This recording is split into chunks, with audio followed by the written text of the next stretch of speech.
过来关心咱国内消息，一个总统蔡英文读伦敦政经学院的博士论文，虽然一直呢受到人攻击，但过好亲像无影响到2020的选情。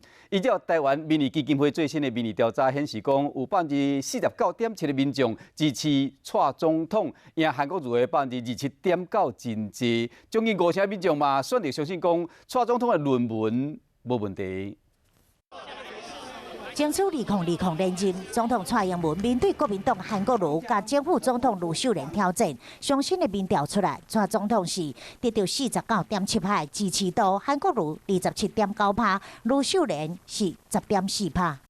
他目前已经在濒临溃散的边缘。如果你没有母鸡要带小鸡的话，你的政党票会出现问题。最近蔡总统的博士论文被外界攻击，并甲总统府搬出广告澄清，若是这论文有问题，27.7%的民众认为真严重，23.2%是感觉也算严重，但是将近50%的民众选择相信蔡总统。 将近1000万的人倾向认为蔡英文总统的博士论文是没有问题。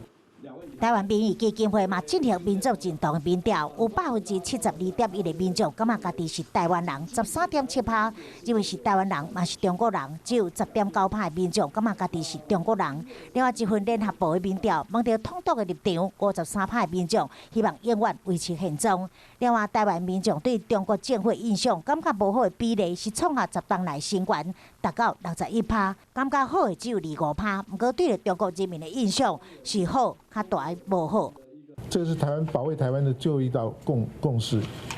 如果今天结果是60%不认同中华民国，那就麻烦了。两岸关系牵动台湾外交，嘛影响到2020总统选情。